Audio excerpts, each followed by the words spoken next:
Hello students, जय हिंद। कैसे हैं आप सभी लोग? अगर आपको मेरी आवाज प्रॉपर्ली सुनाई दे रही है और स्क्रीन दिखाई दे रही है तो प्लीज बताइएगा। फटाफट रिवीजन सीरीज को शुरू करते हैं। एंड बाय द वे, जो भी स्टूडेंट्स पहली बार इस पर्टिकुलर लेक्चर को देख रहे हैं, नीचे डिस्क्रिप्शन पर डिटेल वीडियो की लिंक्स आपको जो है वो मिल जाएंगी हर एक टॉपिक से रिलेटेड। ये क्विक रिवीजन वीडियो है करंट अफेयर्स का। और अगर आपको हमारे कोर्सेज को ज्वाइन करना है तो ये जो नीचे नंबर दिया है 9713282838, इस नंबर पर व्हाट्सएप के थ्रू आप कोर्सेज की डिटेल्स जो है वो जान सकते हैं। तो गाइस, लाइव सेशन जो भी स्टूडेंट्स देख रहे हैं प्लीज कंफर्म करो कि मेरी आवाज आपको आ रही है कि नहीं आ रही। तो देखो, सबसे पहले बाल्टिक सी के बारे में हम लोग बात करते हैं। बाल्टिक सी की आपको स्पेशली लोकेशन पता होनी चाहिए। About this location, specially Baltic sea के आजू बाजू जो है वो कौन सी कंट्रीज हम लोग को देखने को मिलती है, राइट। तो इसकी अच्छे से आपको लोकेशन पता होनी चाहिए। इसके आसपास का एरिया, नॉर्थ सी वाला एरिया, राइट। तो इसकी बस बेसिक सी आपको लोकेशन पता होनी चाहिए। This is most important. और बाल्टिक सी में भी एक्चुअली एक एक्सीडेंट हुआ था, दैट्स वाई ये टॉपिक हमें देखने को मिला था। एंड ये this topic is very important. और पिछले कुछ महीनों से लगातार आदिवासी विद्रोह से रिलेटेड टॉपिक्स आ रहे हैं, क्वेश्चंस आ रहे हैं। तो रंपा रेबिलियन को आपको पता होना चाहिए। स्पेशली दो तीन बातें इससे रिलेटेड, जैसे कि 1920s में ये विद्रोह हम लोग को देखने को मिला था।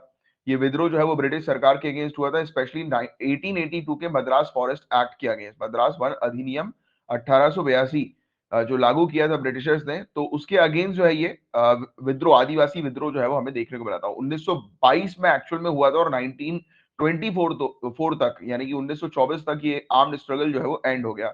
इसमें दो पर्सनालिटी के नाम आपको मेनली जो है वो पता होनी चाहिए। एक तो मेन फिगर जो हम लोग को देखने को मिल रहे हैं, जिनके बारे में आपको एक जनरल सा बेसिक सा बस आइडिया होना चाहिए, अल्लूरी सीताराम राजू। और दूसरे फिगर हम लोग को देखने को जो मिल रहा है, जो इस रिवोल्ट से एसोसिएटेड है, कभी कभी कौन कौन सी पर्सनालिटी इस रिवोल्ट से एसोसिएटेड है, ऐसे क्वेश्चंस आते हैं। तो दूसरे हैं अ, किनाराम भीम, राइट, या कोमाराम भीम, राइट। तो ये चीज आपको थोड़ा सा ध्यान में रखना है। तो ये दो फिगर्स हम लोग को देखने को मिल रहे हैं, पर्सनालिटीज हम लोग को देखने को मिल रही है जो कि रंपा रेबिलियन से एसोसिएटेड है। तो ये चीज आप अच्छे से जो है वो ध्यान में रखिएगा, राइट। एंड आप लोगों ने ये टॉपिक्स तो कवर कर लिए ना अभी, डिटेल वीडियो जो आया है, आई थिंक कि आप लोगों ने कवर कर लिया होगा। प्लीज मुझे बताइए, कवर कर लिए कि नहीं किए? Yes, very good. एंड बाकी पीडीएफ से भी आपने इस चीज को जो है वो रीड कर लिया होगा एक बार। पीडीएफ तो पहले ही दे दी थी आपको, 2-3 दिन पहले ही पीडीएफ आ गई थी इसकी। तो क्योंकि थोड़ा सा लेट चल रहा है वन, बट जल्दी जल्दी रिकवर करेंगे। तबलीगी और दावा के बारे में बात करें तो ये ग्रुप्स हैं, इसको सऊदी अरेबिया ने भी रिसेंटली बैन किया है। क्या वजह है बैन करने की, तो वो अभी तक क्लियर नहीं हुई है। इन दोनों ग्रुप को अल अहबाब जो है वो नाम दिया गया है, और ये ग्रुप जो है वो सोसाइटी के लिए डेंजरस है। This topic is very important, United Nations convention on the law of the sea. ये टॉपिक बहुत इंपॉर्टेंट है, स्पेशली इसमें 200 नॉटिकल माइल्स वाला जो एरिया हम लोग को देखने को मिलता है वो एक्सक्लूसिव इकोनॉमिक जोन तक का एरिया है। 200 नॉटिकल माइल्स तक का एरिया, तो ये वाला मेन पॉइंट है जो आपको थोड़ा सा ध्यान में रखना है, राइट। एंड इसके अलावा यूपीएससी बैच में हमने डिटेल में जो है वो डिस्कस किया था कॉन्टिनेंटल शेल्फ के बारे में, राइट, ओशियन फ्लोर्स के बारे में। जो स्टूडेंट्स यूपीएससी बैच में होंगे वो रिलेट कर पा रहे होंगे, और जिन स्टूडेंट्स को यूपीएससी का फुल फ्लैश बैच ज्वाइन करना है, ये नीचे दिए गए नंबर पर आप कांटेक्ट करिए व्हाट्सएप के थ्रू। तो ये देखो, इस टॉपिक के अंदर आपको जो है वो किन चीजों के बारे में थोड़ा सा ध्यान में रखना है, इस कानून के बारे में। एक्चुअली ये कानून है जो किसके ऊपर बेस्ड है, कि किस कंट्री का जो मैरीटाइम एरिया जो है, समुद्री क्षेत्र जो है, उस पर कितना अधिकार होगा, इस चीज को निर्धारित करता है United Nation convention on law of the sea. 1982 का। और इंडिया का सागर इनिशिएटिव है, राइट। ये बेसिकली हमारा जो इंडियन ओशन क्षेत्र जो हम लोग को देखने को मिलता है, तो वहां पर सिक्योरिटी को बढ़ाने से रिलेटेड ये सिक्योरिटी, और ना ही सिर्फ सिक्योरिटी, ग्रोथ, वहां पर ट्रेड हो, डेवलपमेंट हो, राइट। तो इस चीज के लिए ये मेनली फोकस करता है, राइट, सागर इनिशिएटिव। जो हमारा जो बेसिकली कोस्टल एरिया पूरा हम लोग को देखने को मिलता है, राइट, पेनिनसुला वाला एरिया, तो उस पर मेनली फोकस करता है। तो 1982 का ये कन्वेंशन है। 1994 को ये लागू हो गया था, राइट। और इसने 4 जेनेवा के कन्वेंशन जो अप्रैल 1958 के थे, तो उसको रिप्लेस करके इसको लाया गया, यूएनसीएलओएस को जो है वो लाया गया, राइट। और ये इकलौता ऐसा आप कह सकते हैं कि कानून हम लोग को देखने को मिलता है इंटरनेशनल लेवल पर, जो कि मैरीटाइम या फिर समुद्री क्षेत्र से एसोसिएटेड है, राइट। तो ये चीज आपको थोड़ी सी ध्यान में रखनी है। बहुत बेसिक सी चीज है इस कानून में जो ध्यान रखने वाली बात, एक्चुअली इस कन्वेंशन में ध्यान रखने वाली बात, 2-3-4 चीजें बस आपको फोकस करना है। तो किसी को इस पर्टिकुलर टॉपिक में कोई डाउट किसी प्रकार का? अब मुझे बताओ कि कौन सा पर्टिकुलर आर्टिकल प्रिविलेज मोशन की बात करता है हमारे कॉन्स्टिट्यूशन के अंदर, कौन से आर्टिकल के अंदर प्रिविलेज मोशन के बारे में मेंशन है। जो टॉपिक न्यूज में आया है प्रिविलेज मोशन से related, that is not important. हमारे former honourable chief justice of India के अगेंस्ट रंजन गोगोई जी जो कि एक राज्यसभा के मेंबर भी हैं, तो इनके अगेंस्ट हम लोग को देखने को मिला है कि ये जो है प्रिविलेज मोशन, विशेष अधिकार उल्लंघन का प्रस्ताव जो है वो रखा गया है, राइट? तो ये चीज आपको थोड़ी सी ध्यान में रखनी है। Yes, exactly 105 and 194, right?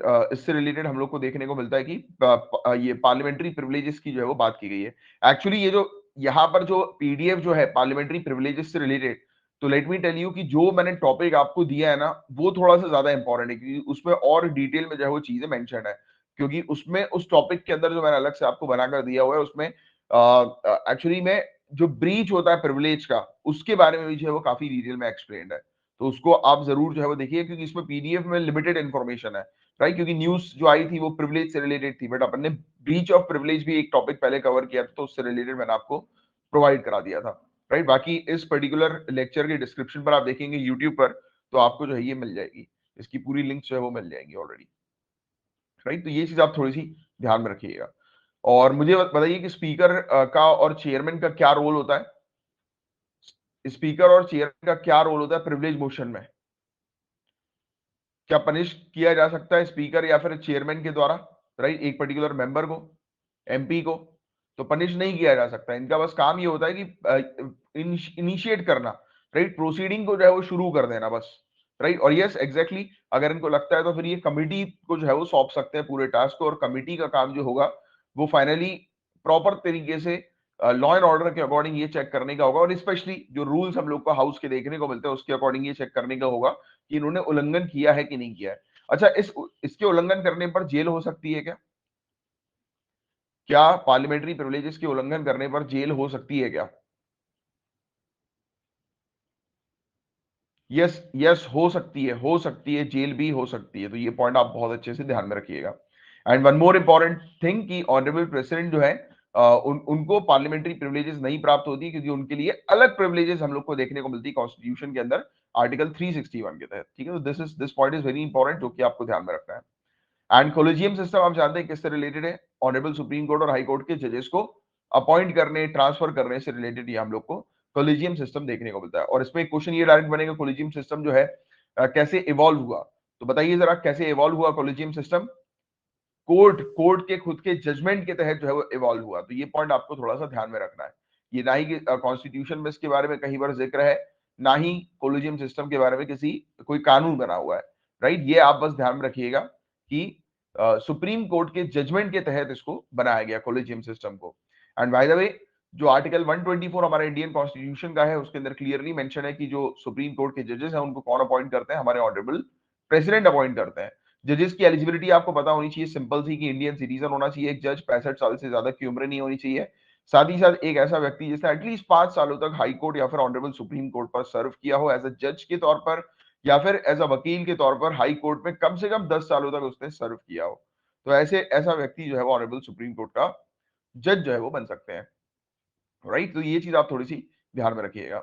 And बाकी कोलिजियम सिस्टम जो है उसको काफी ज्यादा क्रिटिसाइज भी किया जाता है, इसको नेपोटिज्म के साथ जो है वो जोड़ दिया जाता है, राइट? इसको क्रिटिसाइज किया जाता है किस आधार पर? कि मेरिट बेसिस पर जो है वो लोगों को नहीं चुना जा रहा, यानी कि जजेस को मेरिट बेसिस पर नहीं चुना जा रहा। और साथ ही साथ इसमें रिफॉर्म्स लाने की किस प्रकार से आवश्यकता है कि जितनी वैकेंसीज है उस वैकेंसी के अगेंस्ट ये नाम जो है वो रिकमेंड ना करें ऑनरेबल प्रेसिडेंट को, राइट? ये और ज्यादा नाम रिकमेंड करें, और फिर ऑनरेबल प्रेसिडेंट जो है वो उन नामों में से चूज करें एक पर्टिकुलर व्यक्ति को, और इसकी जो प्रोसेस होनी चाहिए वो काफी ट्रांसपेरेंट होनी चाहिए, राइट? जिससे कि इस सिस्टम के ऊपर ट्रस्ट जो है वो डेवलप हो। तो दीज आर द थिंग्स जो कि कॉलेजियम सिस्टम से एसोसिएटेड है। किसी को कोई डाउट कॉलेजियम सिस्टम के अंदर किसी प्रकार का? लॉग फॉर शेल, इसमें बस आपको एक चीज ये ध्यान में रखनी है, लॉग फॉर शेल जो है वो क्या है? हम लोग को देखने को मिलता है कि अभी एक हैकर्स का एक नया टूल आप कह सकते हैं कि ये आया है, जिसके थ्रू वो एप्लीकेशन के तहत हम लोग को देखने को मिल रहा है, या फिर एक पर्टिकुलर इंडिविजुअल के मोबाइल में जो है वो घुस सकते हैं, एक्सेस कर सकते हैं, राइट? और उसकी एप्लीकेशन को एक्सेस कर सकते हैं। This is the main thing, log for sale cyber threat है ये, बस एक बेसिक सी चीज आपको पता होनी चाहिए। This topic is again very important, inflation targeting. बताओ जरा, इन्फ्लेशन टारगेट मतलब कौन बनाता है, कौन सेटअप करता है इन्फ्लेशन टारगेट को? कौन सेटअप करता है इन्फ्लेशन टारगेट को? RBI, government of India, both? जल्दी बताइए, जल्दी बताओ, जल्दी बताओ। A RBI, B government of India, C both? No guys, आपने ये वाला टॉपिक पढ़ा नहीं है। गवर्नमेंट ऑफ इंडिया जो है वो सेट करती है इन कंसल्टेशन विद आरबीआई। बोथ तो हो ही नहीं सकता, क्योंकि सेट करती है government of India in consultation with RBI. इस टॉपिक को पढ़ना, इसमें आपकी क्लैरिटी होगी इसी चीज से रिलेटेड जो आप गलती कर रहे हो। इसको अच्छे से पढ़ो। जो मैंने लेक्चर, आपने मेरे ख्याल से शायद रीडिंग किया होगा, बट आपने लेक्चर अभी नहीं देखा होगा। Go and watch that particular topic, inflation targeting का बहुत डिटेल में मैंने एक्सप्लेन किया हुआ है।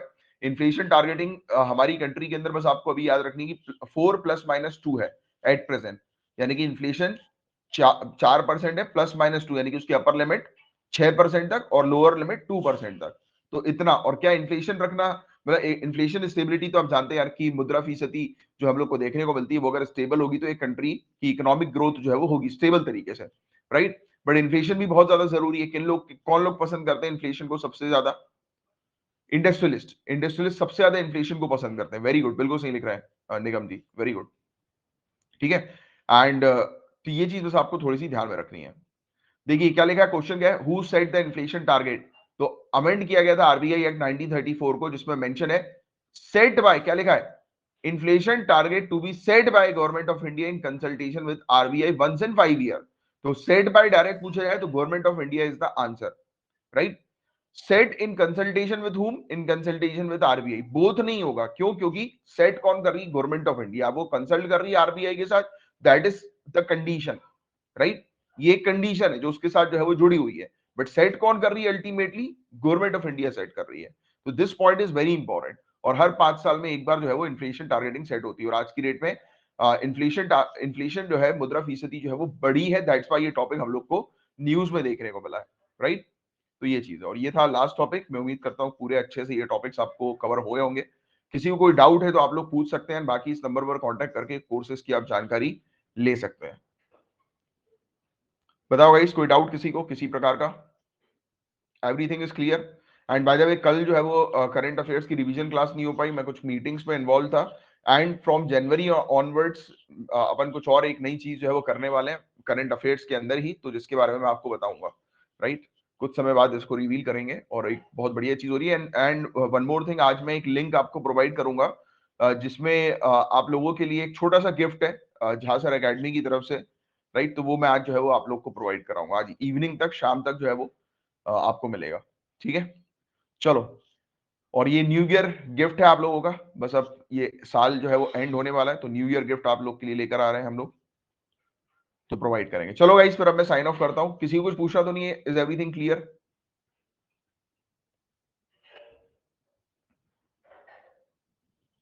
चलो ग्रेट, तो चलिए फिर साइन ऑफ करते हैं, मिलते हैं कल। तब तक के लिए bye, take care, have a great day ahead. जय हिंद।